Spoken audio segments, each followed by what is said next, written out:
Vamos a hablar de muy buenas empresas y muy buenas culturas empresariales. Estas empresas de las que vamos a hablar son muy interesantes. De hecho, tú sabes muchísimo de una de ellas. Empezamos por Amazon. ¿Qué hace la empresa? ¿Qué es Amazon? No la conozco. De forma muy resumida, Amazon se divide en dos tipos de modelo de negocio, por así decirlo. Está la parte retail y la parte de AWS, o sea, de la parte del cloud. Normalmente la gente se tiende a quedar con la segunda, pero yo suelo decir que, sinceramente, prefiero la otra parte. La parte del retail, ¿por qué me gusta tanto? Está demostrado que un suscriptor Prime gasta en torno a 2-3 veces más que uno que no es suscriptor Prime. Prime Video ha mejorado muchísimo. O sea, a mí me gusta bastante ahora. Y te das cuenta de lo que está haciendo Amazon. Que si no te lo compras es como que estás haciendo una decisión estúpida. Es que tienen 3 negocios de más de 100 billions.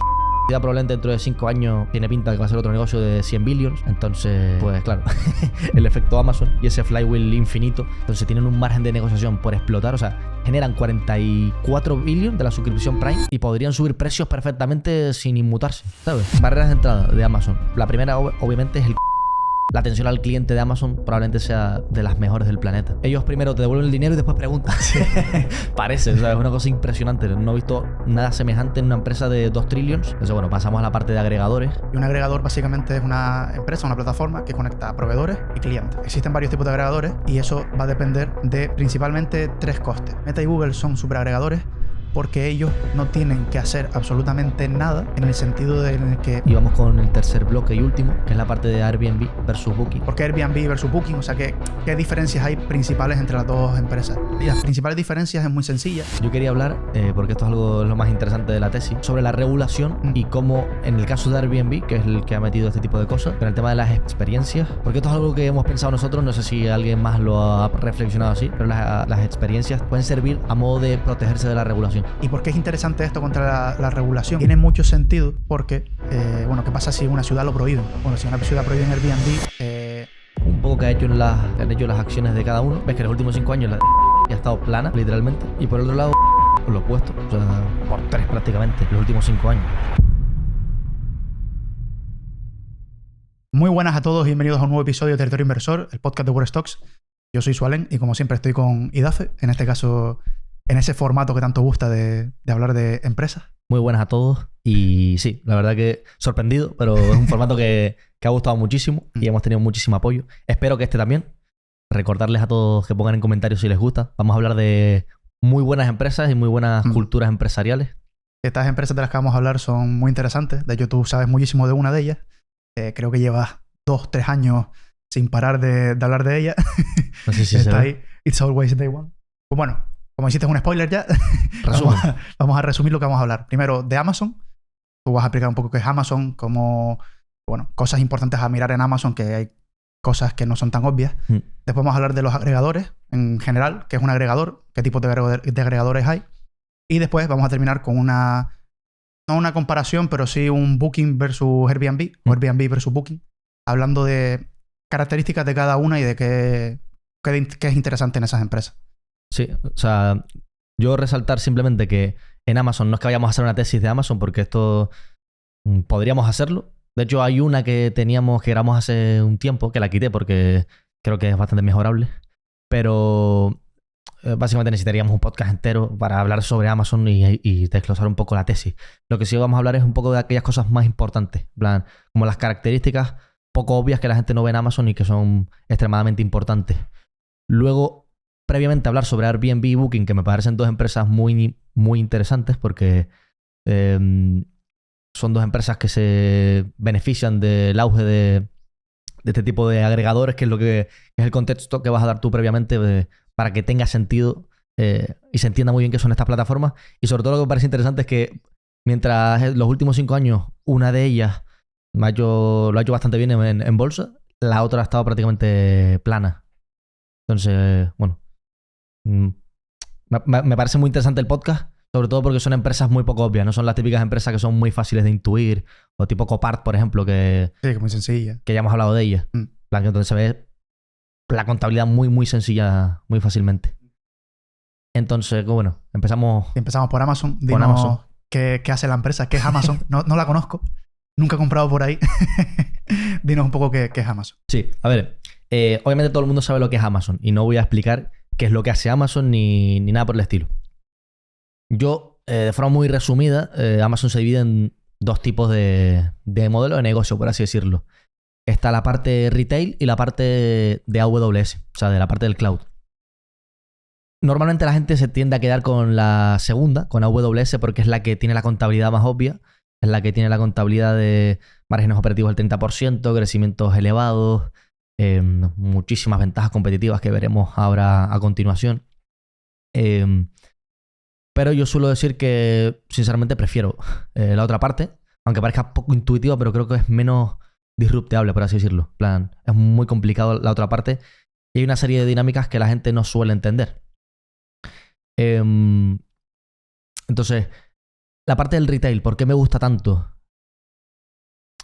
La parte del retail nace del 1P, que el 1P básicamente es esa parte en la que Amazon pues compra a minoristas, mayoristas, una serie de productos y los vende en nombre de Amazon, básicamente. Pues el típico negocio de compro en un lado, lo agrego a mi e-commerce, a mi agregador, a mi marketplace y lo vendo por un margen muy reducido. Estos suelen ser negocios de volumen y el margen suele ser muy, muy bajo. Así es como nace Amazon realmente con los libros y luego con infinidad de cosas. De ahí el famoso libro de Everything Store, que básicamente quieren vender de todo. Entonces, así es como nace Amazon. Y posteriormente, a partir de ese 1P, que es lo que la gente no entiende, nacen el resto de líneas de negocio muy interesantes que tenemos a continuación, como son la publicidad, como es el 3P, como es la suscripción Prime, y creo que no me queda ninguna. Bueno, y AWS nace después. Que por cierto subí hace poco un tweet muy interesante de cómo el mercado, o sea, ahora todo el mundo valora muy bien a AWS, pero creo que era la revista Business Week, decía como que, bueno, que en 2006 Amazon lanza AWS y que los accionistas preferirían que se dedicara a dirigir la empresa. De hecho, me recuerda mucho a Elon Musk ahora, con el tema del robotaxi y tal, que es como tipo, mira, dedícate a vender coches, que es lo que sabes hacer. Y en el caso de Amazon, dedícate a vender libros y cosas. Déjate de AWS y de cloud y cosas de este estilo porque no nos gusta que inviertas a futuro. Y es curioso porque ahora dicen que Amazon es AWS. O sea, ahora han cambiado la narrativa completamente. Y ahora la parte de paquetería, logística, toda esa parte física, no la tienen en cuenta o dicen, bueno, es un mal negocio, etcétera. Y dicen, AWS es la piedra angular de Amazon. Sí, sí. Bueno, es curioso cómo cambian las narrativas y cómo al final con el tiempo esos SEOs tan visionarios y tan buenos que tanto nos gusta, pues ven esas cosas con mucha antelación. Bueno, exacto. De hecho, el sacar un servicio de cloud mucho antes que la competencia, creo que tuvieron 3 años durante las que no tuvieron competencia, pues es una locura. Sí, es que te lo juro que me recuerda muchísimo al caso actual de Tesla, porque es como, son cosas que la gente no ve, o por ejemplo Meta con el metaverso, que la gente se cree que han dejado de invertir o cosas por el estilo, pero siguen ahí, lo que hace menos ruido, obviamente. Pero es muy similar, en plan, cuando tienes a tíos como Jeff Bezos, como Mark Zuckerberg, como Elon Musk, pues tienes que dejarlos un poco, que ellos ven el futuro, están 5, 6, 7 años por delante de nosotros. Y se infravalora esos flujos de caja que vienen con esos negocios que son tan rentables, no porque no tengan competencia, porque pueden tenerla, sino por esa diferencia de la naturaleza del negocio, de la dinámica. Se infravalora esos beneficios futuros, esos flujos de caja futuros, y en la valoración no se pueden tener en cuenta. Dicen, no, es un costo de oportunidad porque va a tardar mucho en llegar y tal, pero es que a lo mejor la abundancia de ese flujo de caja hace que ese año extra que pueda tardar en llegar, la TIR no te la mueve, ¿sabes? Entonces, eso también es importante. Y que cuando acaba llegando, o sea, pues como ahora AWS, es lo que te digo, en 2006 se reían de Jeff Bezos por esta iniciativa y ahora creo que son 108 billions o más de 100 billions, entre 100 y 110 billions, si no me equivoco, el último año en 2024. Con márgenes muy elevados. Encima, al principio de la etapa del cloud, que bueno, tú hiciste un artículo sobre esto. Y es en pañales. De hecho, creo que Andy Jassy, o el CFO, no me acuerdo, creo que era Andy Jassy, porque tiene más sentido que es Andy Jassy, que es el actual CEO y el que llevaba la parte de AWS, el que desarrolló todo AWS. Decía como que el 75% o el 80%, 85%, no me acuerdo la métrica, pero era más o menos ahí, de los servicios, o sea, no estaban todavía en infraestructura cloud, ¿sabes? Sino que estaban en físico o algo así, era el dato que daba en la conference call. Entonces te das cuenta que todavía están pañales. Pero bueno, quería remarcar esto porque te das cuenta de un poco de la cultura de Amazon, que nacen cosas y son valientes en en sacar cosas sin ningún problema. Y nacen cosas incluso de sus propias necesidades, porque AWS nace por la necesidad propia de tener más capacidad de cómputo y de, como suele decir Jeff Bezos, no hay nada peor que un data center infrautilizado o algo así decía. Entonces, es básicamente la misión por la que salió AWS y por la que tenía sentido. Entonces, bueno, esa es la parte de AWS, que bueno, todo el mundo más o menos sabe lo que es AWS, que es servicio de cloud a demanda, donde a lo mejor WordStocks nosotros, si quisiéramos desarrollar algo, no necesitaríamos comprar data centers ni nada por el estilo. De hecho, Airbnb, todo su negocio está metido en AWS. Sí, correcto. Exactamente. Porque me acuerdo que lo puse en la parte de la tesis, entonces sí. Entonces, bueno, Airbnb tendría en el pasado que haber comprado ellos mismos sus propios data centers y demás. Algo muy costoso y pasa de ser un coste fijo a un coste variable. Entonces eso es muy interesante. Esa es la parte del cloud. Luego tenemos la parte de retail que habíamos dicho que se sustentaba todo en el 1P, que es un negocio malo, probablemente un negocio malo porque son de márgenes bajos, mucho volumen, tienes todo el riesgo de inventario, logística, etc.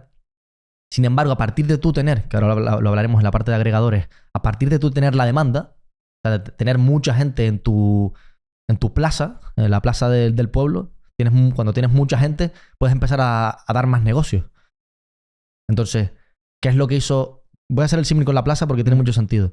Cuando tienes muchísima demanda y que circula por tu plaza, pero tienes un negocio malo que básicamente se trata de comprar a 60 para vender a 80, pero tienes costes fijos de por medio y riesgo de inventario y demás, pues te inventas otro negocio.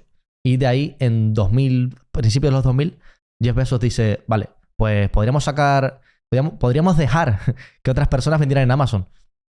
Otra cosa que el mercado vio mal, porque es como que haces dejando entrar a gente a tu plaza a vender cuando tienes la plaza del pueblo, la central, ¿por qué vas a dejar entrar a otro?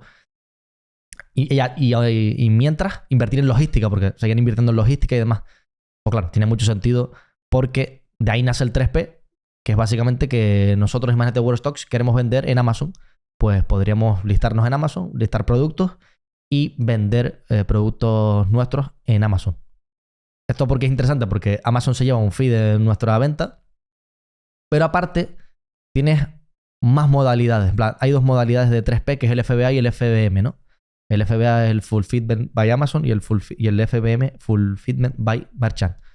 Que básicamente el FBA es que Amazon usa su propia logística. O sea, utiliza la logística de Amazon. Y eso tiene una serie de incentivos que tiene pues eso, sentido utilizar. De hecho, les pongo una lista por aquí de las ventajas de uno y del otro. El FBM, pues al fin y al cabo es que tú usas tu propia logística. Obviamente tiene mucho más sentido la parte de utilizar la logística de Amazon y es otra parte por la que Amazon también se lleva... Se puede llevar incluso un 40-50% de la venta. Entonces, pues muy interesante porque encima el 3P lo que hace... O sea, el 1P y el 3P se complementan en sí porque ese camión que antes llevaba una serie de paquetes de 1P ahora lleva más paquetes. Por tanto, hay mucha más eficiencia en la logística y se reparte esa unidad de coste entre más... O sea, ¿cómo decirlo? Metes más paquetes en una furgoneta, por tanto, el coste se diversifica entre más unidades. Por lo tanto, el coste por unidad disminuye. Entonces, ahí tenemos como la siguiente pata que apareció, que es el 3P, que tiene mucho sentido y que bueno, me parece un negocio maravilloso y que gracias al 3P pues han conseguido tener ahora o sea, desplegar una flota, por así decirlo, de almacenes, aviones, furgonetas, que no tiene nadie prácticamente en el planeta. Y eso es importante porque al final lo que termina pasando es que las empresas que utilizan el 3P con la logística de Amazon es que no van a cambiar a su logística porque ahora tienen que ponerse a ellos pensar cómo llegar desde sus almacenes a las casas de otras personas, van a incurrir mayores costes seguramente. O sea, no sé que tengas una gran escala, no te merece la pena hacerlo con tu logística porque no tiene sentido. También, evidentemente, hace que pequeños negocios puedan llegar a tener las capacidades de logística que tiene Amazon, que eso no lo podía tener nadie hasta ahora. Entonces, al final, retienes a esos negocios y aunque estén vendiendo otras empresas, teóricamente es negativo para Amazon, termina ganando mucho más gracias a ese volumen que se te mantiene durante el tiempo. Exactamente. Entonces, es como que, imagínense la plaza de su pueblo en la que alguien es dueño de esa plaza y en lugar de él ponerse a vender, ya empieza, aparte de la mitad, imagínate, la mitad lo vende él con sus productos, el 1P, Y en el 3P, la otra parte de la plaza, pues deja a otra gente a cambio de un fee de venta y demás. De un royalty, por así decirlo, porque es un royalty al comercio. Pues te dejo utilizar mi plaza, que es por donde fluye la gente, básicamente. Y encima, pues si quieres que de la plaza te lleven a casa el producto, pues vas a tener que utilizar mi logística, o si quieres la tuya, pero vas a tender a ser menos eficiente probablemente. Y encima te voy a incentivar de alguna forma para que quieras utilizar mi logística. ¿Cómo? Pues por ejemplo, aquí entra en juego también la suscripción Prime, que nace a modo de fidelizar. O sea, lo que quiere es fidelizar básicamente. Está demostrado que un suscriptor Prime gasta en torno a 2-3 veces más que uno que no es suscriptor Prime. Entonces, se incentiva mucho a que aquellos que están en FBA tienen más posibilidades de que los envíos Prime, los envíos gratuitos de la suscripción, pues entren. O sea, si utilizas el FBA, es más probable que tus productos sean vendidos a través de esa nomenclatura que básicamente tiene el beneficio de la logística gratuita y más incentivo. Pero al fin y al cabo, la suscripción Prime nace como una forma de que la gente entre al ecosistema de Amazon. Es simplemente eso. De hecho, lo hablaremos más adelante con el ratio de robustez, pero el valor de Prime es muy superior al precio de cuánto se paga. De hecho, en España es ridículo. Son 40 euros o 50, en plan. Ya lo era hace 3-4 años y ahora sigue al mismo precio, más o menos, creo. Sí. Y tiene, o sea, por ejemplo, Prime Video ha mejorado muchísimo. O sea, a mí me gusta bastante ahora. Exacto. En su momento yo decía, bueno, es la primera que me quitaría, pero ahora no. Y los envíos cada vez son más rápidos. Incluso aquí en Canarias llega en una semana. Entonces, es como que solo con estas dos patas es como que ya merece la pena comprártelo o pagar el Prime. Y te das cuenta de lo que está haciendo Amazon, que básicamente que te salga mal el no comprártelo. O sea, que si no te lo compras es como que estás haciendo una decisión estúpida. De hecho, hay una frase de Jeff Bezos que menciona exactamente esto. O sea, dice, nuestro objetivo con Prime es que sea una irresponsabilidad no ser miembro o suscriptor de Prime. Realmente lo es. O sea, por todo lo que tiene. Y también otra frase de Jeff Bezos aquí, que es que cuando ganamos un Globo de Oro, dice, vendemos más zapatos. Y es básicamente por eso, porque un suscriptor Prime, pues a lo mejor empieza a ser suscriptor por Prime Video, pero a lo mejor acaba por inercia, por costo hundido, comprando en el Marketplace. Y que compren en el Marketplace, pues tiene mucho sentido, porque además es el flywheel del que vamos a hablar ahora de Amazon, cuando terminemos esta aplicación de las patas de negocio, pero es básicamente que atraer más y más gente. Cuanto más y más gente atraigas, mayor es el flywheel y más rápido va como ese círculo virtuoso de Amazon, que lo explicaremos a continuación. Entonces tenemos el 1P, que es como nace todo. A partir de la demanda del 1P, pues tenemos el 3P. Y a partir del 3P, no, a partir del 1P y 3P, pues tenemos la suscripción Prime, que sirve para que la gente gaste más en Amazon y entre en el ecosistema, etc. Vale. Y nos falta la publicidad. Que la publicidad, bueno, es un negocio de 45 billions, que me parece el mejor tipo de publicidad que puede existir, porque es un tipo de publicidad en el que estás en modo compra. Obviamente el coste por venta, por así decirlo, es muy superior en Amazon, porque prácticamente tú cuando buscas, o sea, la forma en la que se establece la publicidad en Amazon es, pongo auriculares y me salen los auriculares, pues los primeros son los patrocinados.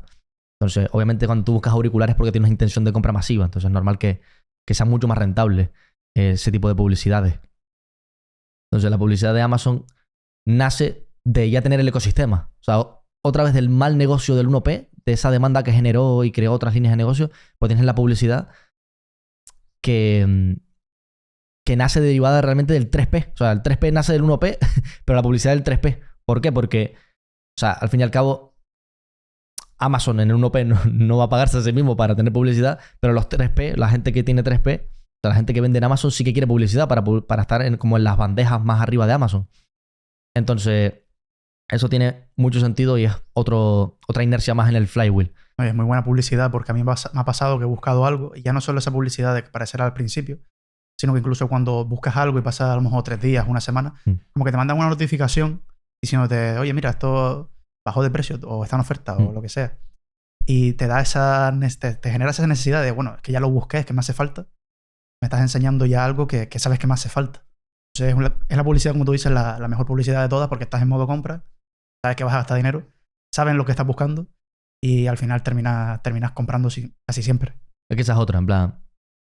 Lo has resumido perfecto, que es la data, en plan. Tienen muchísima data y first party data, en plan, de ellos mismos, que la tienen ellos, de con el comportamiento del usuario. Desde qué películas ve, qué compra, las fotos que guarda. No digo que se vayan a meter a ver qué fotos tienes, pero no sé, si eres muy activo a lo mejor subiendo fotos, pues te pueden poner una cámara delante tuya en el marketplace. Encima la publicidad no te enteras de que está ahí.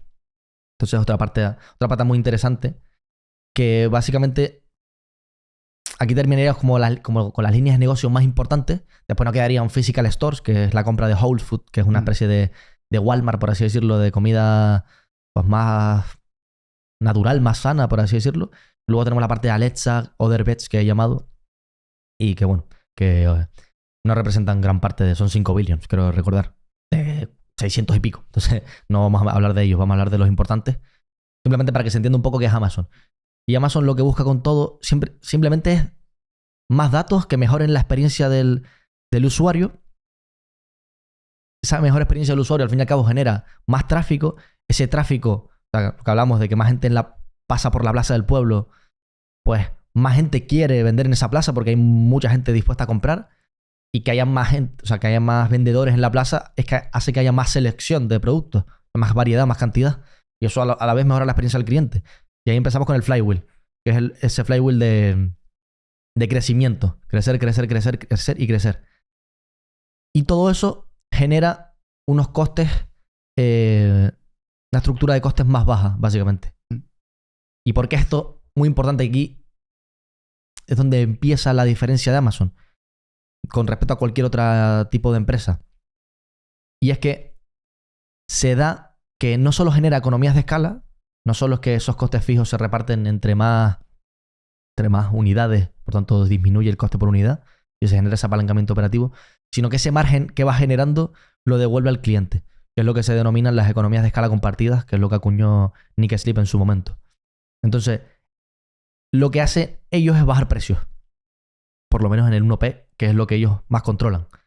O sea, el 1P, al fin y al cabo, ellos lo miran como ir a pérdida o ir a break-even. O sea, ellos lo que quieren es que haya mayor variedad de productos, mayor selección. Ellos no ganan dinero con eso, básicamente, para que se dé ese flywheel.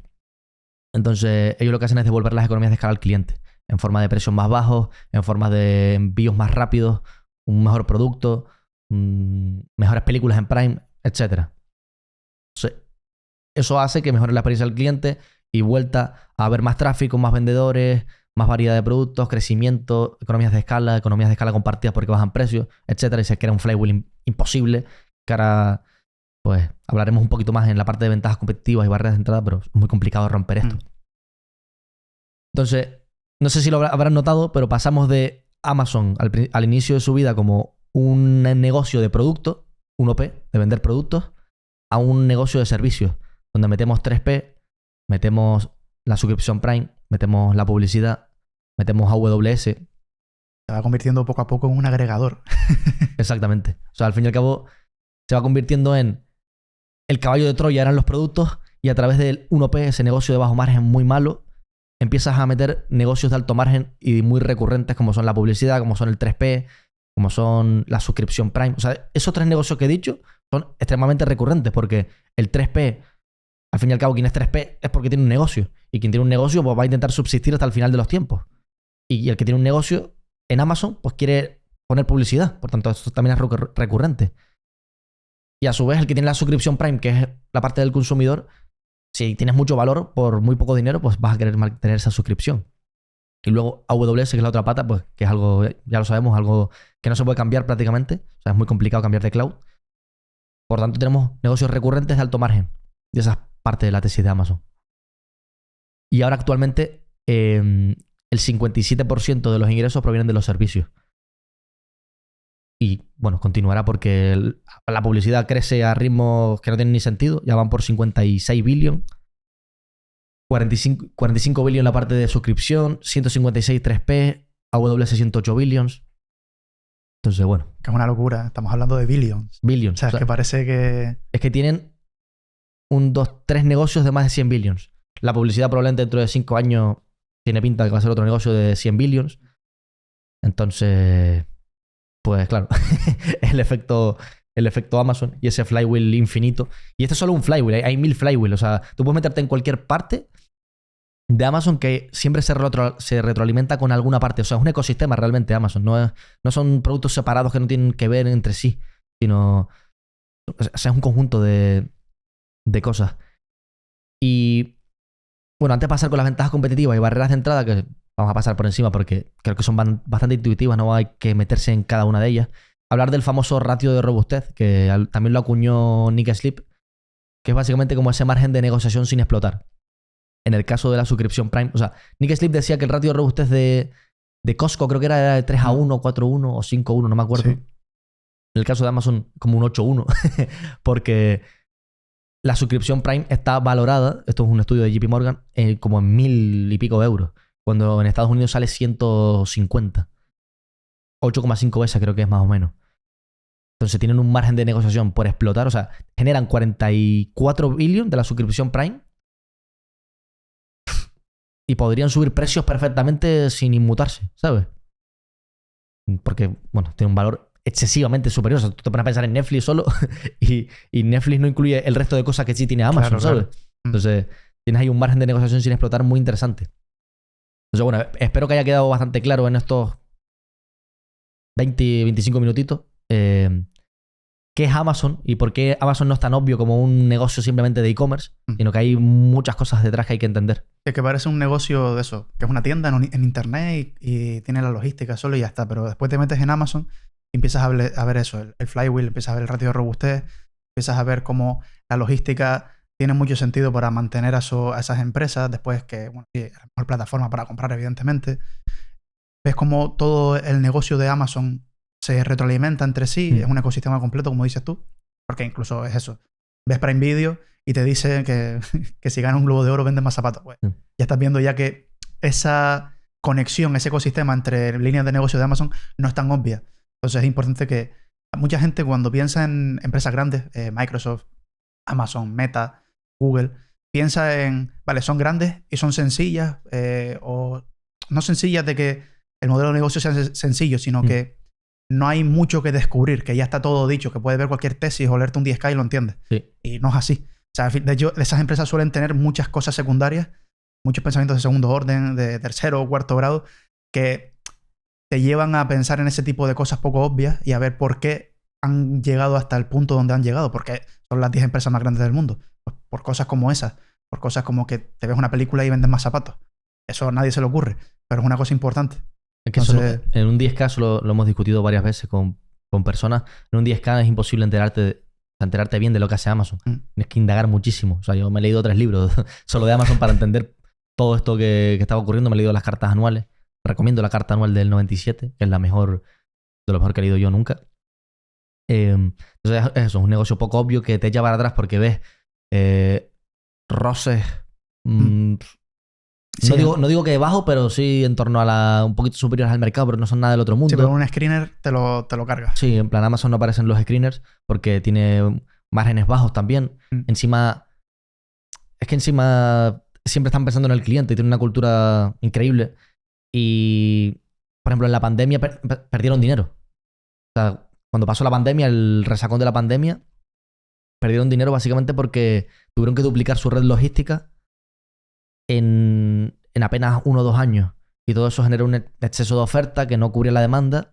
Y, bueno, básicamente activos infrautilizados, por así decirlo, o que no son eficientes del todo y te caen los márgenes, incluso llegaron a perder un poco de dinero.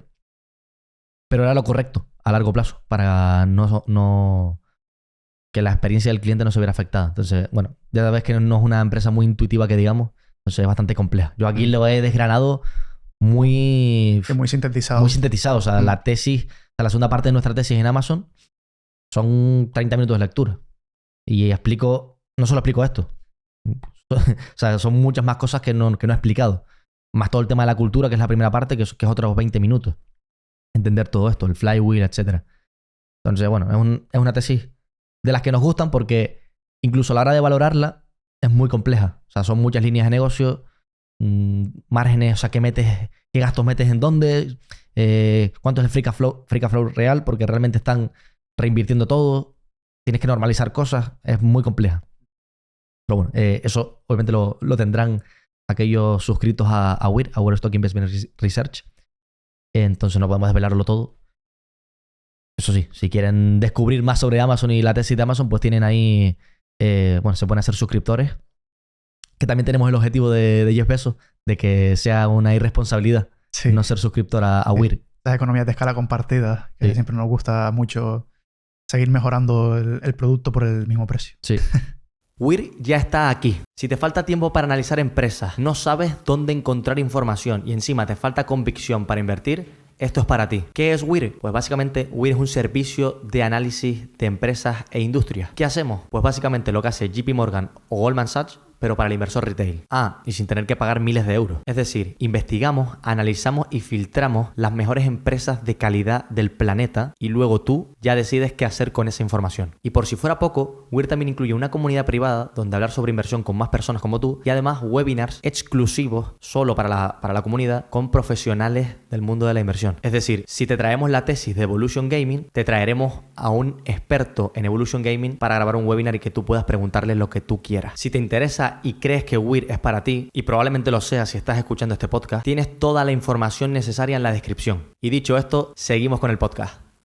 Y bueno, vamos con las barreras de entrada y ventajas competitivas. Voy a mencionar simplemente 3 y 3. Yo he puesto muchísimas más en la tesis, pero quería mencionar 3, simplemente para que la gente vea un poco las diferencias y cómo pensamos nosotros en este sentido. Nosotros pensamos, ya lo hemos comentado muchas veces en el podcast, pero para aquellos nuevos, las barreras de entrada son aquellas cosas que hacen que la competencia no entre a competir. O sea, no hay competencia. Y Worldstock quieren entrar a competir con Amazon, ¿vale? ¿Qué nos impide competir con Amazon? Y las ventajas competitivas las vemos como algo que te protege de la competencia interna. Últimamente he reflexionado que muchas barreras de entrada son ventajas competitivas, pero no la gran mayoría de ventajas competitivas se traducen en barreras de entrada. Es como... Están muy relacionadas entre sí, pero no son lo mismo. Y creo que es importante diferenciarlo. Entonces... Barreras de entrada de Amazon. La primera, obviamente, es el coste de replicar la infraestructura logística de Amazon. En la propia tesis pongo una imagen del gasto en CapEx en Amazon y son decenas de billions. O sea, se están acercando ya casi a los 100 billions en gasto. En el total, no solo en infraestructura logística, sino también en infraestructura cloud y demás. Esa es otra barrera de entrada. La intensidad de CapEx de AWS. Que han invertido, si no recuerdo mal, esto es un dato que tengo, no sé si es del todo correcto, tendría que mirarlo, pero como más de 150.000 millones en los últimos 10 años en centros de datos y demás. 100%, tiene pinta, porque yo he mirado cosas de Microsoft y cosas de otras empresas así, y eso me parece una cifra bastante normal para esa industria. O sea, por eso digo que no digo que sea poco, o sea, digo mucho, sino que sea poco. Sí, sí. Porque el 2024 y el 2023, entre las dos son casi 70 billions. Entonces... Y teniendo en cuenta los gastos en CapEx que hay últimamente en estas empresas por la IA, eso va a aumentar. Sí, muchísimo. Va a aumentar bastante. Entonces tenemos eso. Primera parte, capital intensivo, coste de replicar esa infraestructura. La segunda, coste de replicar AWS, pero también por los costes. Por la intensidad de capital que tienen. Muy complicado. No vale solo con meter pasta, también es know-how y demás. Y el tercero, es la dificultad para generar demanda sin efecto red previo. O sea, hay que pensar que el marketplace de Amazon es un efecto red que tiene, que tú lo vas a explicar ahora con los agregadores, oferta y demanda. Entonces, no es solamente, y esto también lo habla mucho en el podcast de ITNIC, cuando hablan con gente que ha hecho marketplace, no es solamente que tienes que atraer la demanda, sino también tienes que atraer la oferta. Entonces, es como cuando empiezas a dar con el flywheel, se te retroalimenta todo, porque es como lo que hablamos de Amazon. Plan, más clientes atraen a más vendedores, y más vendedores hay más productos, y más productos atraen a más clientes, y se da ese flywheel. Pero arrancar ese flywheel es muy, muy complicado. De hecho, me acuerdo en un podcast sobre un marketplace de reventa de entradas, que ellos mismos eran como una especie de 1P. O sea, ellos mismos compraban las entradas y las revendían en su sitio a margen cero, simplemente para que empezara a darse ese flywheel, que es lo que hizo Amazon realmente. Entonces te das cuenta que esto es muy complicado. Entonces, generar demanda sin efecto red previo e integrarlo a la logística, porque al fin y al cabo Amazon es la única empresa que tiene logística, pero además demanda propia. Porque, por ejemplo, UPS y FedEx y estas no los tienen. Entonces, es una ventaja competitiva muy importante para ser más eficiente en costes. Entonces, esas son 3 barreras de entrada bastante complejas de replicar. Hay bastantes más, creo que llego a poner hasta 7 o 8. Y luego estarían las ventajas competitivas. Que bueno, voy a mencionar 3. He puesto un montón aquí. Dependiendo del modelo de negocio. Pero así de primera son los datos, los first party data. Que al fin y al cabo Amazon tiene mucha información de cada suscriptor Prime. Por todos los tipos de servicios que da y de diferente índole. Eso es lo primero. Lo segundo, pues por ejemplo en AWS, ventaja competitiva, el hecho de que sea tan complicado el coste de cambio de cambiarse de servidores. Airbnb, si quiere cambiarse a Microsoft, pues le va a costar tiempo y dinero hacerlo. Y no sé si, salvo que le sea muy, muy beneficioso y la diferencia sea enorme, no va a tener mucho sentido que lo haga. Y por último, una parte más intangible, como es los hábitos de compra y la confianza del consumidor. O sea, la atención al cliente de Amazon probablemente sea de las mejores del planeta. O sea, es como ellos primero te devuelven el dinero y después preguntan. Sí. Parece, o sea, es una cosa impresionante. No he visto nada semejante en una empresa de 2 trillions. Nada igual. O sea, me parece impresionante. Yo he tenido problemas que me lo han resuelto en nada y no sé si es un chatbot, pero si es un chatbot, parece una persona a la que te contesta de verdad. Sí, es muy bueno. Yo lo he utilizado sobre todo para pedir cambios de nombres de facturas y tal. Y funciona súper bien. O sea, funciona, es una maravilla. Es que es muy... Parece una tontería, pero los hábitos son cosas que no cambian. Son cosas muy difíciles de modificar. Y esa confianza a ir antes a Amazon que a cualquier otro sitio es muy importante. Es muy complejo cuando tienes esa confianza comprar estos micros en otro lado. Sí. Es muy complicado. Cuando sabes que no vas a tener ningún problema si te viene roto, si tienes que devolverlo, si te van a devolver el dinero o no. Todo eso. Entonces, es una ventaja competitiva muy importante.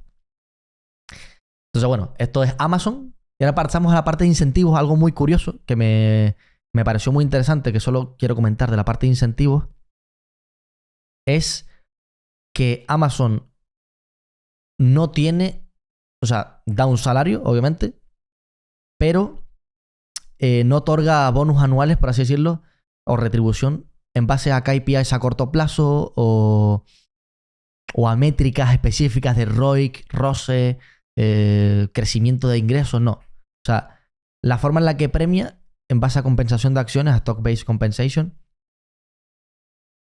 es a largo plazo, es decir, horizontes temporales de 10 años, y en base a la creación de valor para el accionista, es decir, del precio de la acción.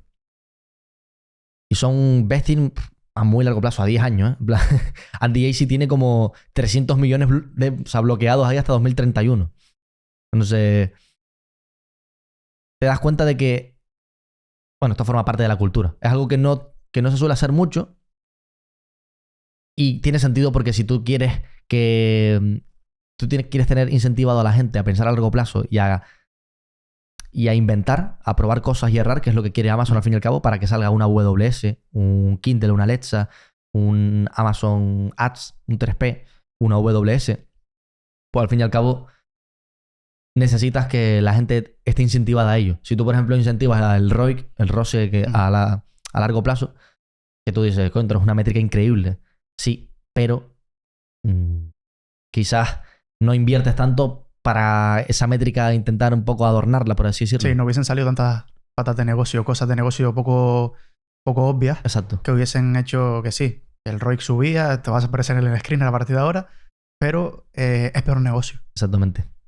Entonces, me pareció muy interesante cuando lo vi, y es eso. Vestings muy a largo plazo, desde el propio SEO, que tiene, ya te digo, 300 millones para los próximos años, hasta 2031, y en base a una métrica que es, si el accionista gana dinero, Andy Jassy como SEO gana dinero. Entonces me pareció muy interesante y es una forma muy poco obvia que no se ha visto en muchas empresas. No se ven en muchas empresas este tipo de retribuciones. Entonces, bueno, espero que en estos 35 minutos más o menos que llevamos 30-35 minutos se haya entendido bien qué es Amazon y bueno, por qué es tan poco obvia y ese tipo de cosas que no mucha gente conoce.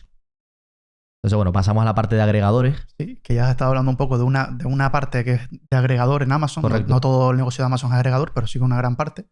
Y bueno, vamos a explicar qué es un agregador. Y un agregador básicamente es una empresa, una plataforma que conecta a proveedores y clientes. Esa es la parte más básica, podemos decir lo más técnico, demanda y oferta, pero bueno, lo mismo da que da lo mismo. Entonces lo que hacen es básicamente conectar mediante algoritmos, procesos internos de la empresa a esos dos componentes que necesitas para una transacción y a cambio de esa transacción se llevan una comisión. Mayoritariamente cómo funcionan este tipo de agregadores. Existen varios tipos de agregadores y eso va a depender de principalmente 3 costes. Todas las empresas tienen 3 costes principalmente. El coste de los bienes vendidos, ese famoso COGS, que es básicamente lo que te cuesta la materia prima o lo que te cuesta para vender un producto. En el caso de los agregadores, suelen tener COGS muy bajos o no tenerlos porque no suelen ser dueños de su propia oferta. Después el coste de distribución, que es ese coste que estamos hablando de toda la parte de la logística o toda la parte de esa distribución del producto hasta el cliente, incluso desde donde compres ese producto hasta tu empresa. Entonces eso tampoco lo suelen tener los agregadores porque suelen tener un algoritmo para eso. Y después está el coste de transacción. Ese coste sí que lo suelen tener los agregadores, pero en menor medida. Y es un coste que, por ejemplo, Uber o Airbnb tienen que asegurarse de que esa vivienda o ese coche está en buen estado para poder usarse en su plataforma, que esa persona que está poniendo esa vivienda o ese coche, pues se identifique, esa identificación, ese proceso de identificación tiene un coste para la empresa porque tiene que tener unos procesos para ello. Pero sigue siendo menor que, por ejemplo, si te dedicas al sector del real estate y tienes que vender una casa y el coste de transacción es que tengas que pagar una serie de tasas al notario, una serie de impuestos, no, porque eso no cuenta, pero una serie de tasas y de importes que no están en tu propio negocio en sí. O sea, no es porque tú compres un micrófono y lo vendas. Eso ya es un coste diferente al coste de transacción, que significaría que el micrófono tienes que certificarlo para poder venderlo, por ejemplo. Entonces, en este tipo de negocios lo que tienes es una relación muy directa con el consumidor y eso es importante porque lo que intentan hacer, como te dije, es conectar la oferta y la demanda, pues entre más demanda tengas, mucho mejor, pero es que la oferta es muy importante y tiene que ser oferta de calidad. Por ejemplo, en la parte esta de Airbnb, la oferta pues es básicamente los alojamientos alternativos que estamos siempre comentando, que son esas viviendas o esas habitaciones que te alquilan completas con cocina, etcétera, donde te dan una experiencia diferente a irte a un hotel. El tener mucha demanda de este tipo de alojamientos alternativos hace que más propietarios se pongan de acuerdo decidan poner estos alojamientos en estas plataformas, lo que hace que mejore la variedad que tienen de alojamientos, etcétera, y esas características que están buscando. Yo qué sé, la casa de la Barbie en Los Ángeles, pues eso fue un boom en Airbnb porque era tan diferente y era una característica tan particular que a la gente le gustó, y ahora están saliendo muchas casas temáticas que solo van a tener, por ejemplo, Airbnb, porque no puede hacerlo Marriott o Hilton.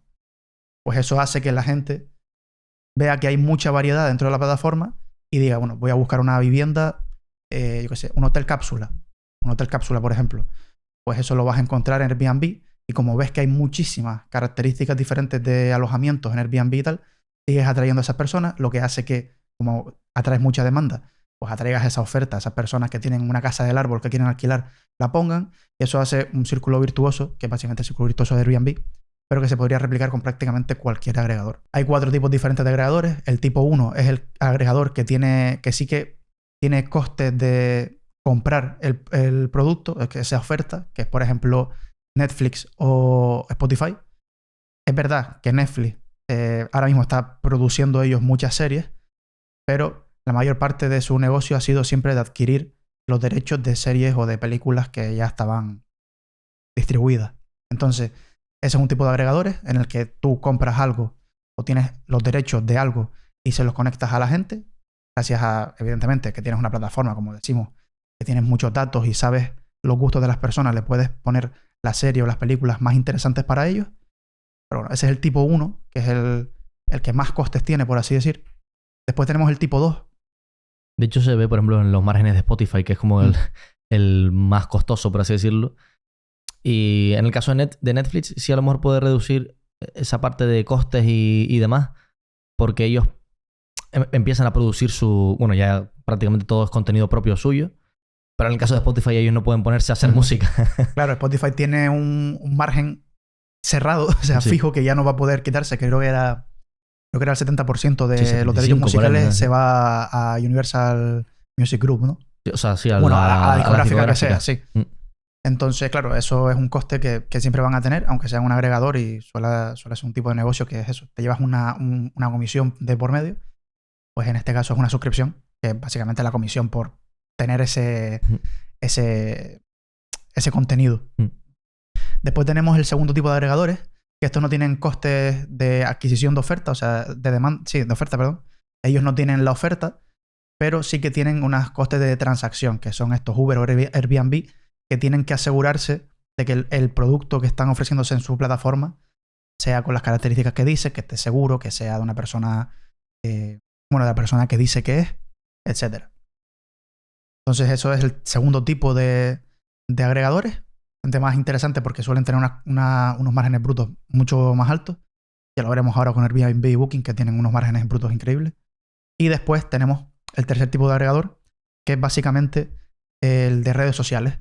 Ellos no son dueños ni de la oferta ni de la demanda, no incurren en costes de transacción, pero tienes ahí a muchos usuarios creando contenido, como por ejemplo en Instagram. A ti no te pagan por subir una foto, o no le pagan a tus amigos, pero sin embargo suben esas fotos, crean ese contenido. En este caso, la oferta y la demanda se ve un poco menos clara, pero está subiendo ese contenido que hace que vengan más personas a la plataforma, lo que hemos dicho muchas veces. Yo no me voy a TikTok porque en TikTok no están mis amigos, no están las fotos, no están las historias que hemos hecho, no está... O sea, no es tan... tan social. No es tan social, no tienes toda esa información. Y entonces eso es un claro ejemplo de un agregador de nivel 3, que es básicamente donde ellos no controlan ni la oferta ni la demanda, la crean por ellos y la tienen en una plataforma. Y desde esa plataforma pues la pueden monetizar. Que ahí es a lo que vamos, que es básicamente el tipo 4 o superagregador, que solo existen dos. Existirán más con el tiempo, pero ahora mismo solo existen dos. Es Meta y Google. Meta y Google son superagregadores porque ellos no tienen que hacer absolutamente nada, en el sentido en el que la publicidad de Meta y la publicidad de Google la hacen los propios clientes, en este caso de Meta y Google, lo hacen todos ellos. No hay un equipo de venta de Meta detrás para decirte, mira, pues yo te hago la publicidad, o te van tocando la puerta diciéndote, mira, ¿quieres hacer publicidad en mi compañía? No hay ese tipo de equipo de ventas tan tradicional, podríamos decir, esa persona que va a puerta fría a tocar. Y lo que hace es que con YouTube se ve casi que mejor, porque ves a las personas publicitándose en YouTube y también ves a los usuarios de YouTube pagando el YouTube Premium para no ver publicidad. Sí.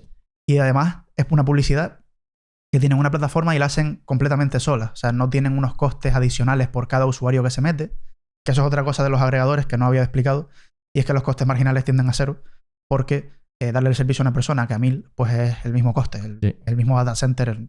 Tendrá que ampliar un poco la capacidad, pero no va a ser el coste de una persona, no es lo mismo que el de 2 ni el de 3, sino que va disminuyendo con el tiempo. Entonces eso es muy interesante dentro de los agregadores y eso hace que tengan ese apalancamiento operativo por propia dinámica de ese modelo de negocio.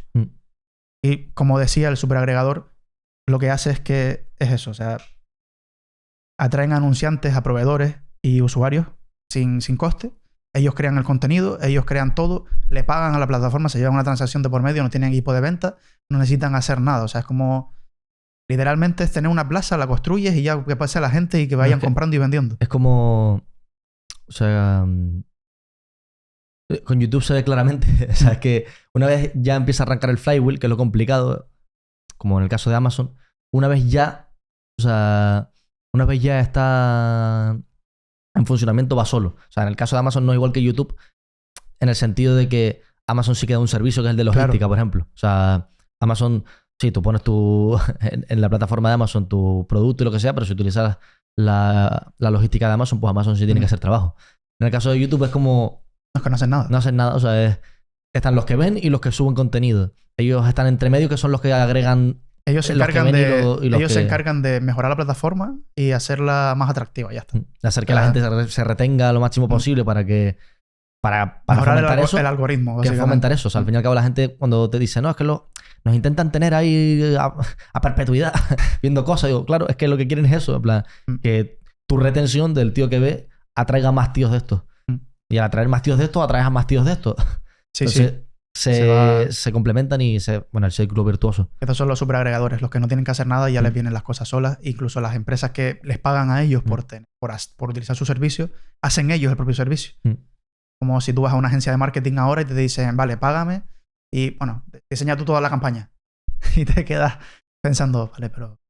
O sea, estoy en una plataforma estoy contratando a una empresa, me va a hacer la campaña de marketing para que lleguen las personas. Pues YouTube y, bueno, Meta y Google han llegado a ese punto en el que dicen, tú ven aquí, haz la campaña, pero la tienes que gestionar tú. Yo no te voy a... Sí, te voy a dar un curso así grabado y tal, pero yo no te voy a ayudar a hacer la campaña, no voy a incurrir en mis costes, no voy a tener una persona para ti.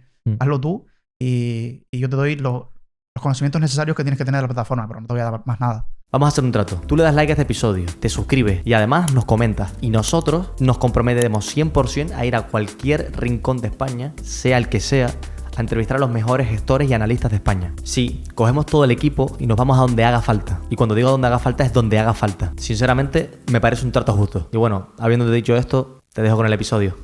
Entonces eso es un agregador, un tipo, pues, súper agregador porque no tienes ningún gasto. A mí me gusta mucho... O sea, me gusta mucho este tipo de modelo de negocio que se da obviamente en la parte digital, en la parte más clásica, física. Esto no se puede dar, básicamente. Es imposible. Siempre van a haber costes de algún tipo porque estás con productos físicos que hay que crear, que hay que, no sé, tener materias primas, trabajadores, cosas que no son tan, ¿cómo decirlo? Tan reducidas de margen, por así decirlo. O sea, reducidas de margen, no reducidas de costes. Entonces, a mí me gusta mucho.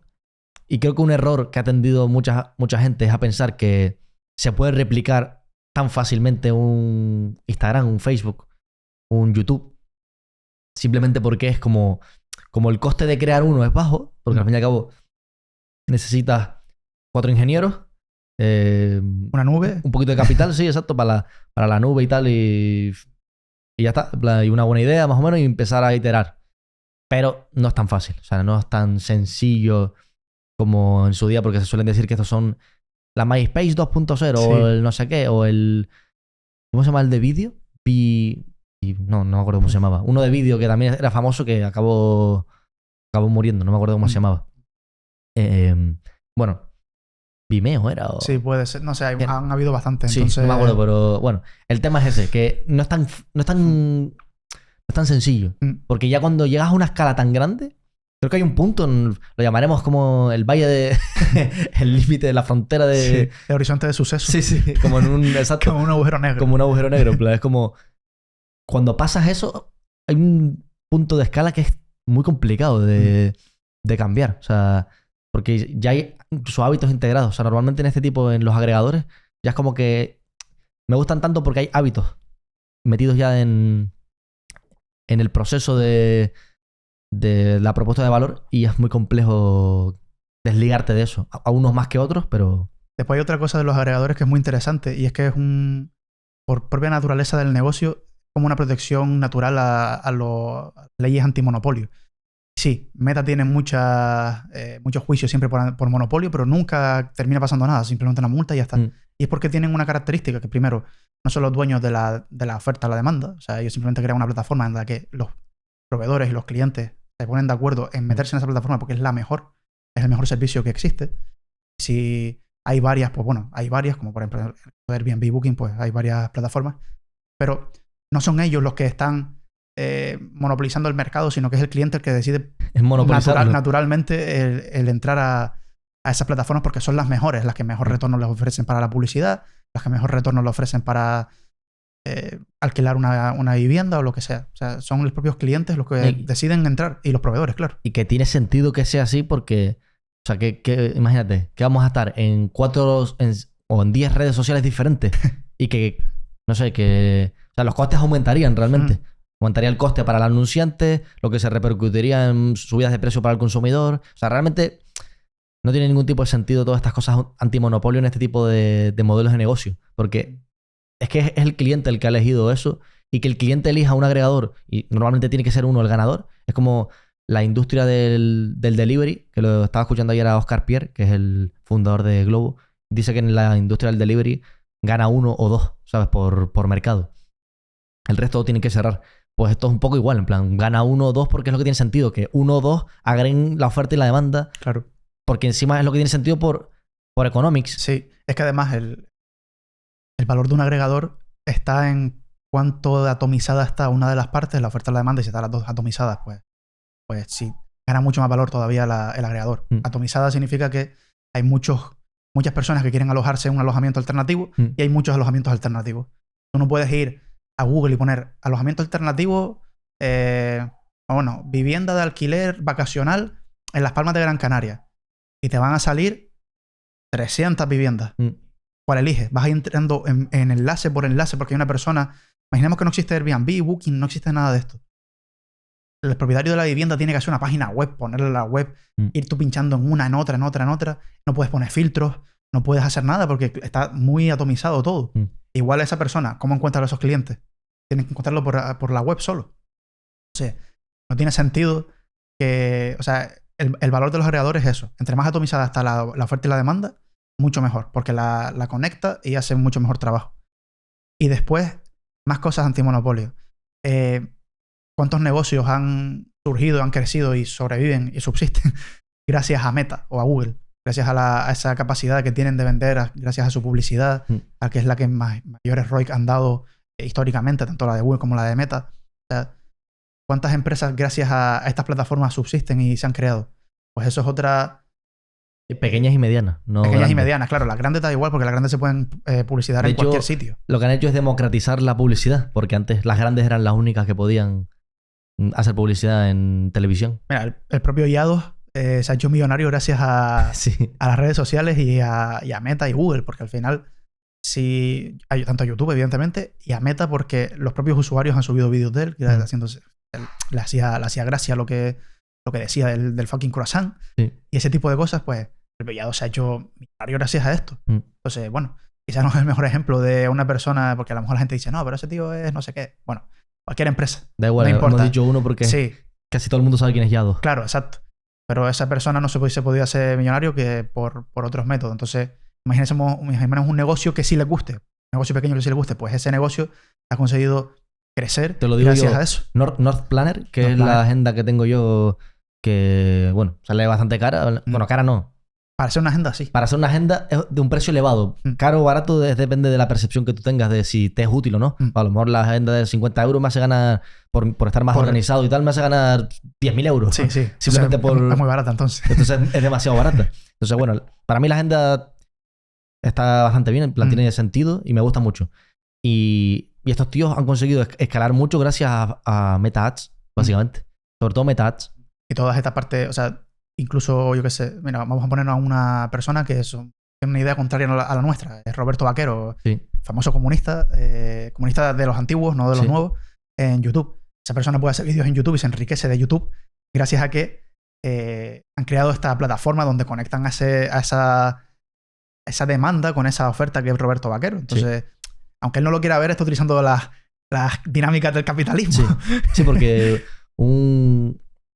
una economía comunista no te dejaría esto. Exacto. Porque de hecho, se lo dijo a Rayo. Porque no existe la propiedad privada. Él se lo dijo a Rayo en el debate con Jordi Wild. Le dice que él no tendría un espacio para hablar así como esto en un país que él dirigiese como tal.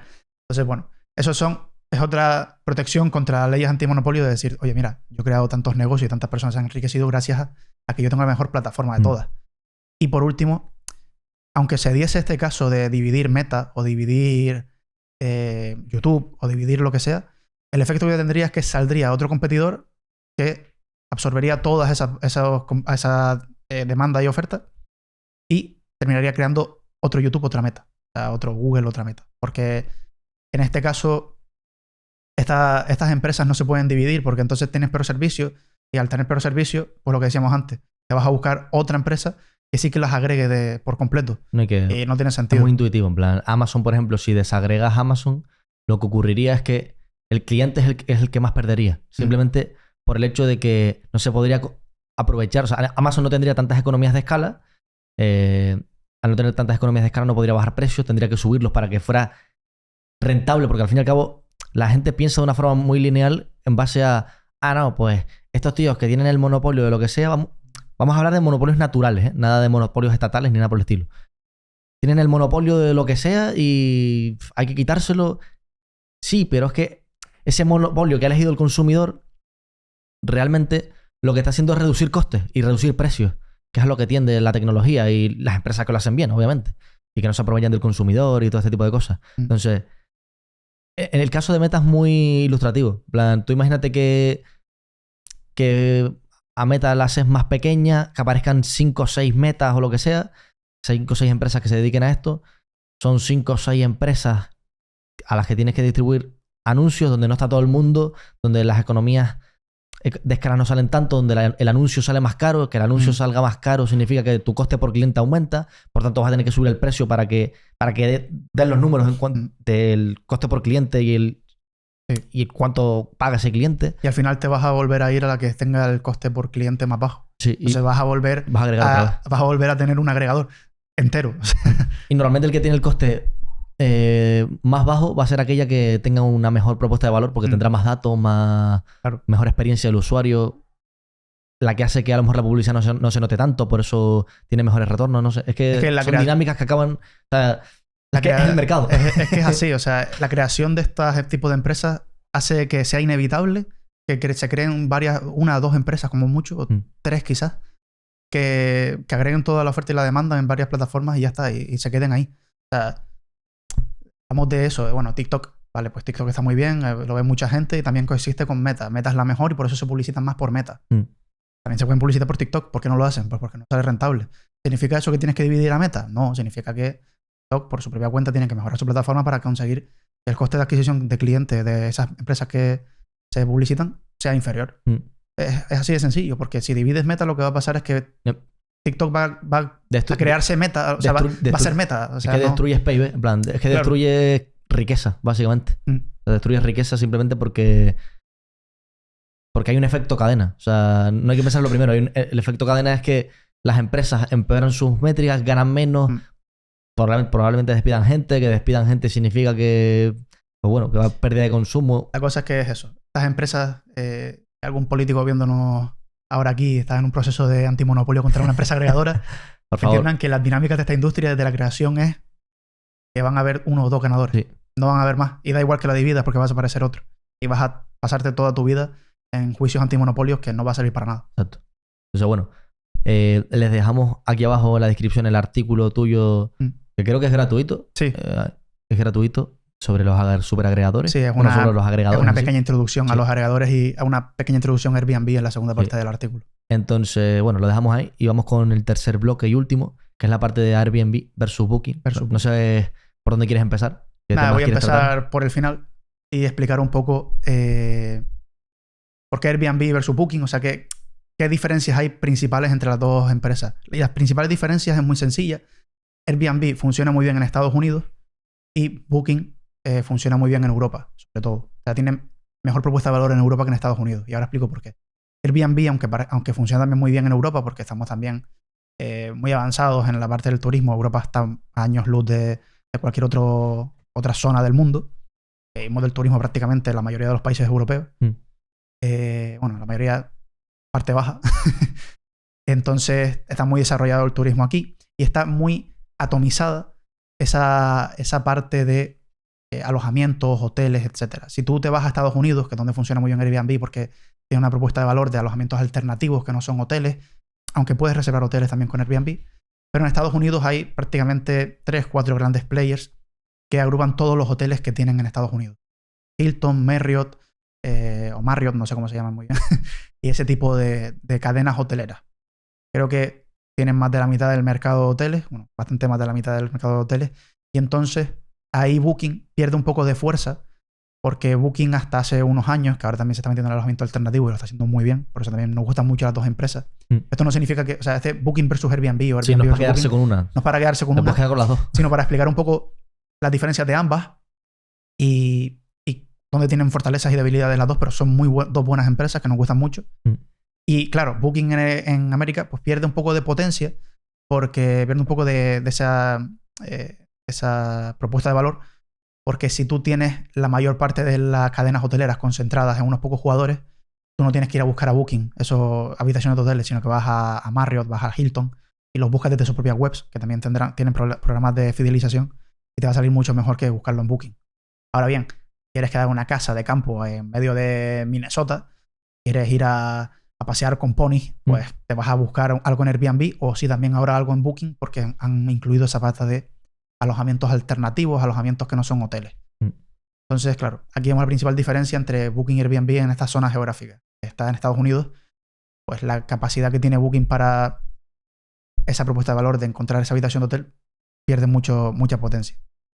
Y después está Europa, que tiene muchísimas cadenas de hoteles independientes, hoteles boutique pequeños independientes, en donde, bueno, aquí mismo en Gran Canaria, pues tenemos cadenas hoteleras como Lopesan, que no sé si están en el resto de la península, creo que no, que hay muy poco. Después de la península tienes hoteles Barceló, tienes hoteles NH, tienes muchas cadenas de hoteles que también están aquí en Canarias, pero Lopesan es una como que está muy bien integrada aquí. Y claro, tienes tantas diferentes hoteles que no son solo estos tres, sino que después tienes cientos de hoteles boutique de esos pequeños edificios que tienen una piscina en la azotea y es un hotel. Aquí hay muchísimos, o sea, hay tantos hoteles de esos como hoteles de las grandes cadenas. En vecindario hay uno, el Hotel Vecindario. El Hotel Vecindario. Tiene arriba por ejemplo. Claro. La piscina. Hotel Vecindario. ¿Y de qué cadena es? Pues de ninguna, ¿sabes? Es un hotel de una familia que la hizo ahí. Hay tantos hoteles así a lo largo de Europa que Booking tiene mucho sentido porque puedes, agregar esa parte tan atomizada de la oferta con otra parte atomizada que es la demanda, porque son personas independientes, no es como que vas a una ciudad y todos van a un sitio, ¿sabes? Entonces, como están tan atomizados las dos partes, pues gana mucho valor, y sobre todo en Europa, porque no puedes buscar en la página de Lopesan, sí, si quieres quedarte aquí en Gran Canaria, en Tenerife también tiene que haber Lopesan y ese tipo de... En Canarias en sí, pues sí, tiene sentido. Pero si lo que quieres es un hotel, simplemente no te importa la cadena del hotel y tal, y como hay tantos hoteles, pues tiene mucho más sentido Booking que en Estados Unidos. Airbnb y Booking, los dos tienen alojamientos alternativos. Airbnb se ha posicionado muy fuerte ahí desde el principio. Booking lo ha conseguido integrar muy bien en la plataforma desde el COVID. La verdad que lo hicieron bastante bien. Y ahora, pues, yo busco indiferentemente en las dos plataformas. Me gusta más la plataforma de Airbnb porque es más visual, más bonita y más tal. Y funciona mucho mejor también. Me da más seguridad porque sé que tienen una serie de características que Booking no sé si las tiene o no, por lo menos no las ha promocionado tanto como debería. En Airbnb tienes la parte de AirCover, creo que se llama o algo así, que es un seguro que tanto para el host como para el tanto para el huésped como para el anfitrión del alojamiento, pues tienes un seguro de cobertura que te cubre prácticamente todos los casos así extraños que te puedas imaginar. El confitrión. Por aquí, ¿no? También el confitrión. El confitrión es una figura que aparece desde hace relativamente poco en Airbnb. Y es que, claro, muchas personas tenían un Airbnb, pero no querían tener esa responsabilidad de tener que tener el Airbnb perfecto, ese check-in, esa limpieza, ese tal. Entonces dicen, bueno, parece una asociación de confitriones de Airbnb que ya te lo da Airbnb de primeras, puedes solicitarlo desde Airbnb, en el que tú tienes un alojamiento, tú no tienes que hacer cargo de nada. Pues conectas con una persona que esté por la zona, suelen ser super anfitriones.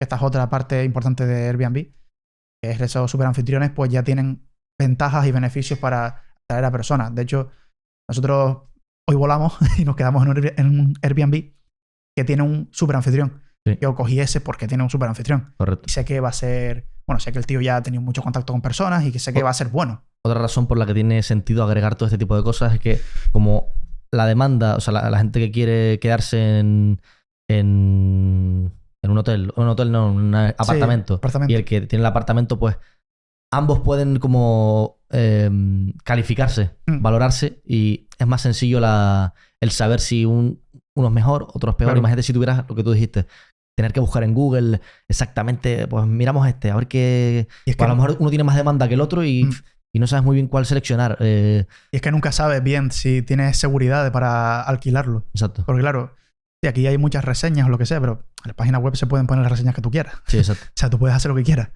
Y puede ser veraz o no. Mm. Y si es un psicópata, que Correcto. con Airbnb te quitas ese problema, con Booking también. Exacto. Entonces, Yo es quería interesante. hablar, porque esto es lo más interesante de la tesis, Mm. sobre la regulación Mm. y cómo, en el caso de Airbnb, que es el que ha metido este tipo de cosas, Mm. con el tema de las experiencias, cómo intentaba... O sea, Sí. porque esto es algo que hemos pensado nosotros, no sé si alguien más lo ha reflexionado así, pero las experiencias pueden servir a modo de protegerse de la regulación. Mm. O sea, Sí, primero lo explico. Airbnb no solo ofrece el alojamiento, sino que ahora también está ofreciendo, bueno, ya lo hacía en Estados Unidos, pero ahora sobre todo en Europa, ya está ofreciendo experiencias y servicios. O sea, no sé si alguien ha utilizado la plataforma de Booksy para reservar una peluquería o lo que sea. Pues Airbnb, si se descargan la aplicación, si la tienen, métanse en Airbnb, que la han actualizado, y vayan a servicios y pueden alquilar un corte de pelo, o sea, pueden reservar un corte de pelo desde la plataforma de Airbnb. También pueden reservar una experiencia como por ejemplo, ir al acuario que hay aquí en Gran Canaria, pues puedes reservarlo desde Airbnb. Puedes reservar hacer una clase de yoga en el Retiro en Madrid. Y eso parecen tonterías, pero esa parte de experiencias que tiene Airbnb es para que tú cuando vayas de viaje, pues si vas a algún sitio que no conoces bien, puedas hacer todo tu viaje, planificar todo tu viaje desde la propia plataforma.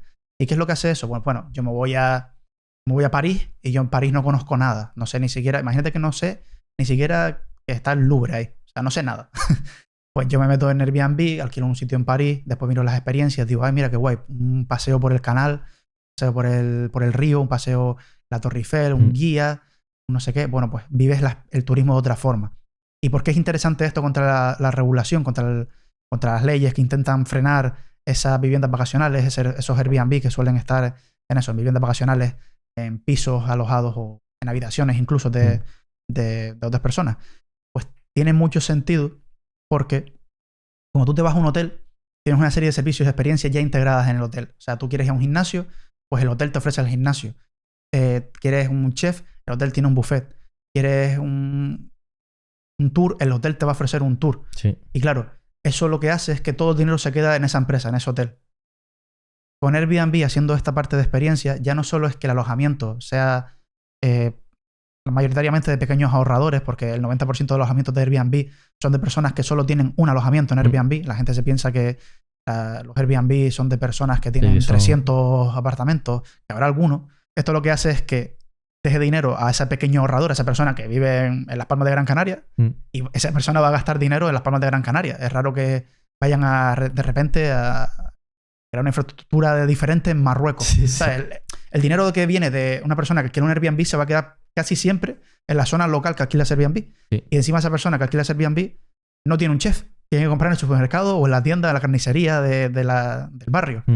Y si quieres cortarte el pelo, pues vas a tener que ir a una peluquería del barrio. No vas a tener peluquero en el hotel. Una experiencia aquí, por ejemplo, en Gran Canaria, cuevas marinas en kayak y snorkel. Pues esto está guay. Pues por ejemplo. Estaría guay contratarlo por aquí. 3 horas, 63 euros por viajero, anfitrión profesional, 42 evaluaciones. Claro, y esa es la otra parte, las experiencias. Tú ya no solo haces turismo y consumes en restaurantes de cerca de la zona local donde está el Airbnb, en tiendas normales donde compras el pan de molde o lo que sea, sino que encima tus experiencias, tu forma de hacer turismo va a incentivar y va a mejorar, va a hacer crecer la riqueza de empresarios locales, porque te vas a ir a hacer snorkel con una persona que tiene un pequeño negocio. No va a ser una persona que tiene un gran negocio. No es el monopolio del snorkel en Las Palmas. Va a ser un pequeño empresario. Surfea en Gran Canaria, anfitrión particular, también para hacer surf. O descubre el vino canario.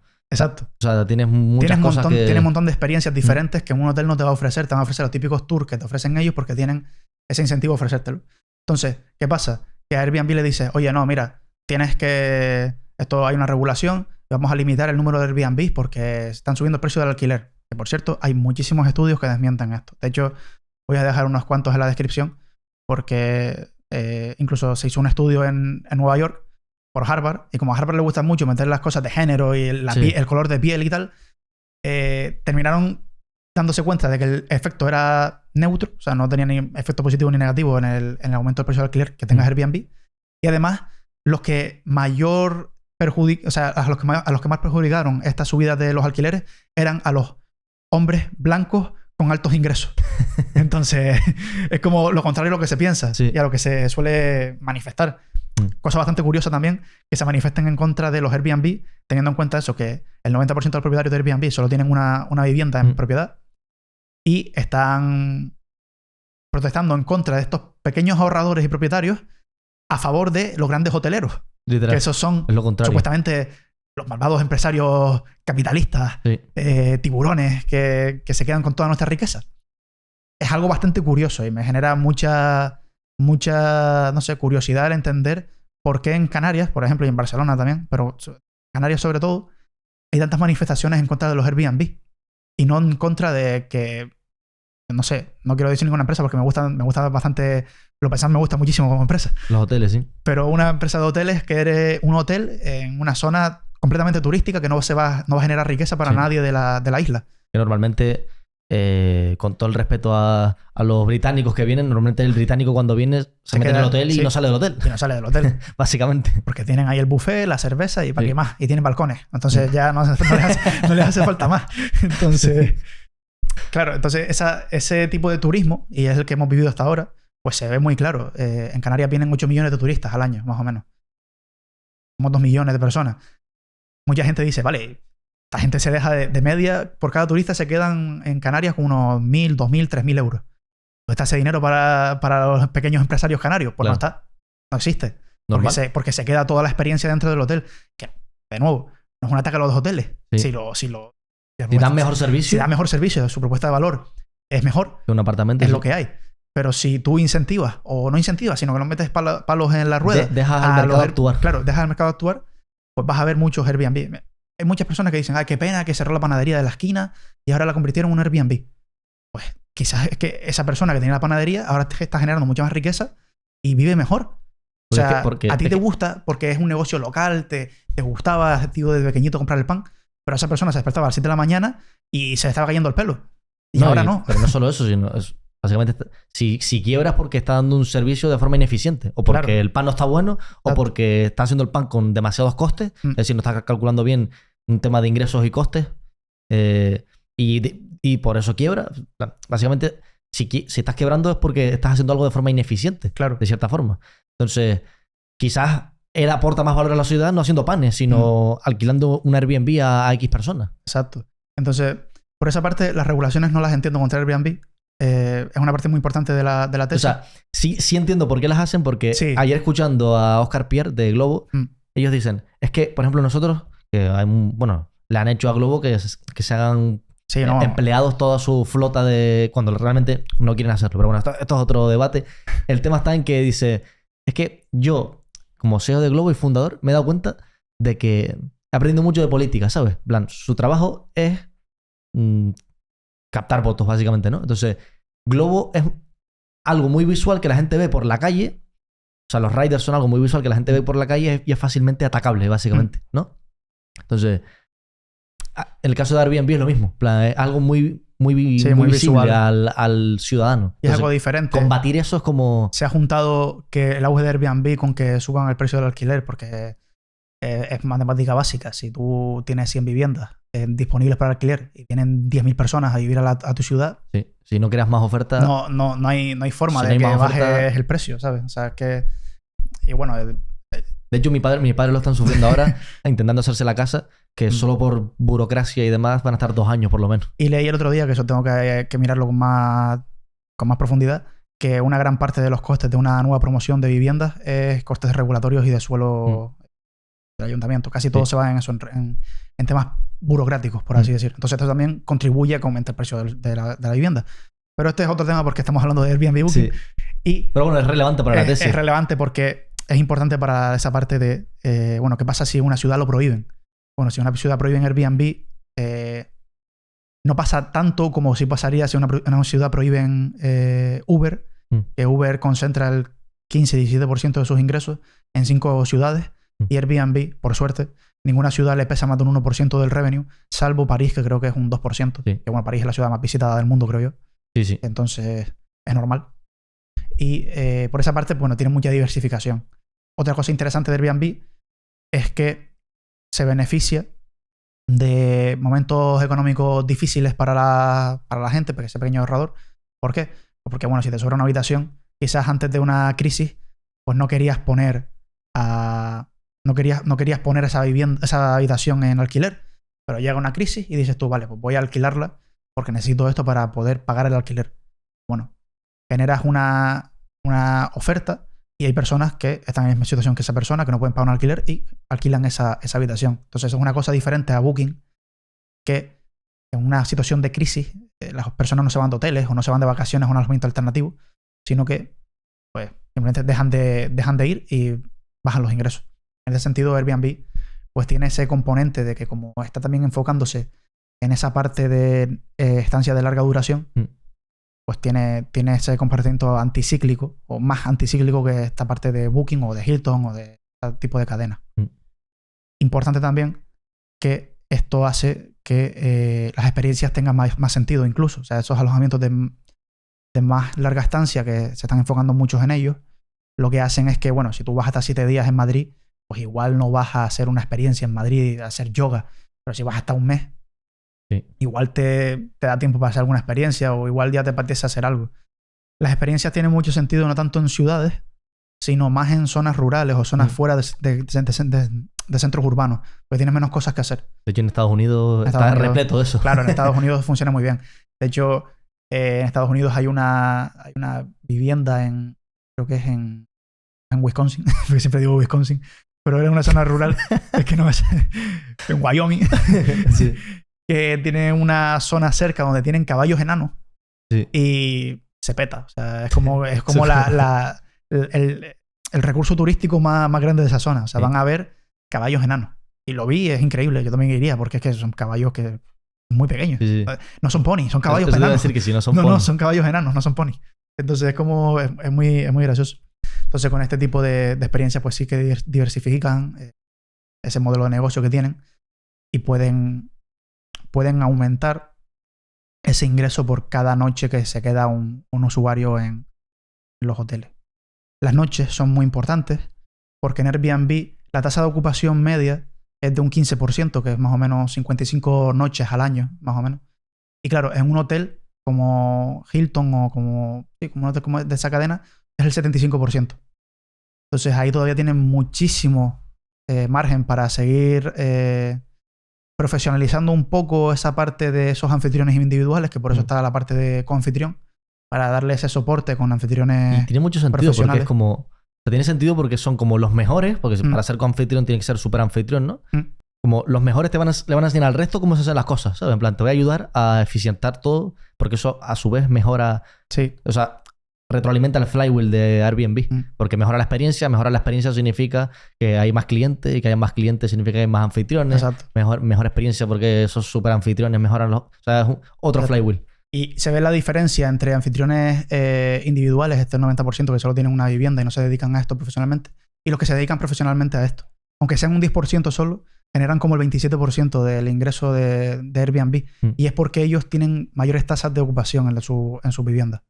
O en sus habitaciones o en lo que alquilen. Entonces, claro, si tienes esta parte de anfitriones, Airbnb también te ayuda porque tienes ese... Airbnb al principio no, pero ahora también cuando tú pones una vivienda en alquiler, te dicen, mira, pues el precio de la vivienda para esta zona, para esta época del año, debería de ser esta, para que tengas más ocupación. Entonces, toda esa parte todavía le queda por crecer muchísimo, porque 55 noches al año no son nada. Es una miseria. Es bastante poco. Y entonces, si crecen por esa parte, pues tiene una forma de crecer ingresos de una forma brutal. Se puede multiplicar por 2, por 3 perfectamente, solo consiguiendo que la tasa de ocupación aumente a lo largo del tiempo. Tienes estas nuevas vertientes, estas nuevas herramientas que te ofrecen ellos para poder llegar a ese punto. Tienes la parte de experiencias, tienes la parte de servicios. Airbnb, que no lo he dicho, se queda más o menos un 12-13% del precio total de la noche. Ingreso. Bastante poco en comparación con Booking, que muchas empresas de hoteles aquí en España, yo he escuchado podcast creo que era el fundador de NH, que creo que lo compró ahora una empresa americana, no sé si era Hilton. Sí. Una empresa de hoteles de América lo compró. Y dicen que... ¿En el podcast de Nut Project puede ser? Sí, yo sí. Que echaba peste de Airbnb. Por eso me interesó Airbnb, porque cuando una persona del otro lado empieza a echar pestes diciendo cosas que no tienen sentido, digo, vale, aquí están viendo peligro. Sí, están viendo peligro. Sí. Me interesa. Entonces, decía que Booking se lleva demasiado porcentaje de las noches de hoteles y que tenían mucho poder de negociación. Entonces, viendo que Booking tiene más poder de negociación que Airbnb, pues puede que Airbnb pueda seguir subiéndolo, aunque ese no es el objetivo, porque al final Airbnb lo que quiere es que más personas puedan meterse en la plataforma y si explotan demasiado ese take rate, pues puede hacer que baje la demanda de alojamientos alternativos y se vayan a un hotel directamente, porque sale más o menos igual de precio y tienes todos los servicios allí sin tener que pensar tú y manejarte tú. Entonces, tienes que controlar muy bien esas dos vertientes. Pero bueno, 15% más o menos.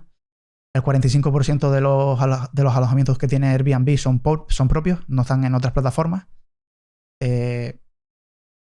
También está bien. Booking se ha integrado muy bien dentro de los alojamientos alternativos. Yo, de hecho, es que los busco igual. O sea, busco igual en Airbnb que en Booking porque al final la diferencia es la plataforma, que Airbnb es infinitamente mejor. Se nota aquí en el gasto en I+D. Sí. Se nota bastante la diferencia de lo que gasta una plataforma y la otra. Y también el salario de los ingenieros bueno, y la stock base también. Es que normal, es lo que decíamos el otro día, ¿no? Estábamos hablando del otro día de Airbnb Booking y tú dices, no, es que yo a los ingenieros de Booking no les pago 1.600 millones, creo que era de que tenían 1.600 de stock base los de Airbnb, 500 o algo así, los de Booking, y Booking tenía como 4.000 empleados más o algo así. Sí. Creo que era algo así. Sí, tenía muchos más empleados y pagaban menos stock base compensation, pero es normal. No, 100%. Y de hecho, aquí hablando ya también de la P&L, para un poco integrarlo todo con el análisis fundamental y numérico, Airbnb tiene una marca bastante potente. O sea, de hecho, lo de siempre. El verbo Airbnb se ha vuelto un verbo. Sí, me voy de Airbnb. Exacto. Sí. Entonces, eso es muy importante porque pagas menos en publicidad. Eso será la mitad, ¿no?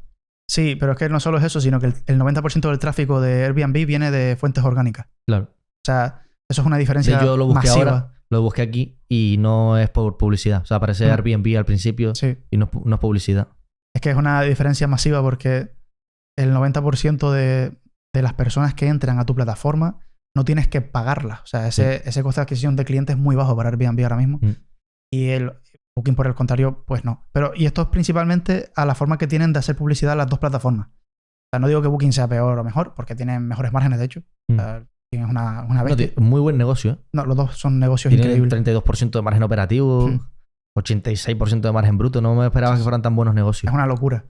Y la principal diferencia de este tipo de fuente de tráfico, de dónde viene el tráfico, de si tienes que pagarlo o no, viene de la forma de hacer publicidad.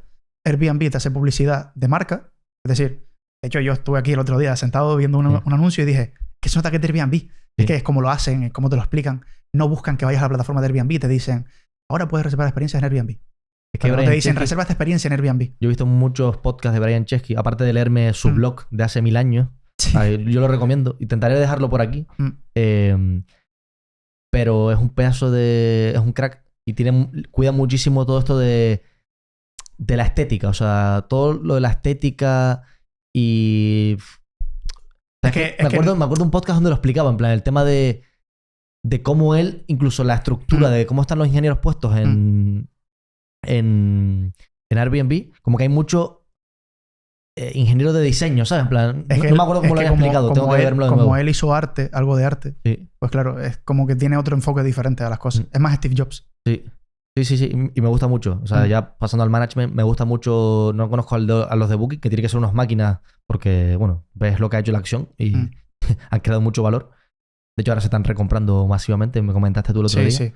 Y Brian Chesky me gusta muchísimo como SEO. O sea, es de esos tíos que, yo qué sé, vas al blog y le ves hablar de cultura empresarial, te ves a Brian Chesky diciendo, dentro de 100 años, si Airbnb sigue existiendo, no vamos a hacer un agregador. No lo decía así, pero un agregador de oferta y demanda de apartamentos. Dejaremos 2 entrevistas abajo que le hizo una a Simon Sinek y otra Reid Hoffman, creo que se llama, el fundador de LinkedIn, cofundador. Es así, sí. Son 2 muy buenas charlas. La de Simon Sinek es más actual y es muy bueno. O sea, de hecho es eso. Brian Chesky, va perfecto porque mencionaste Amazon antes y Gary Sánchez que decía, Amazon, nosotros aspiramos a hacer un Amazon diferente.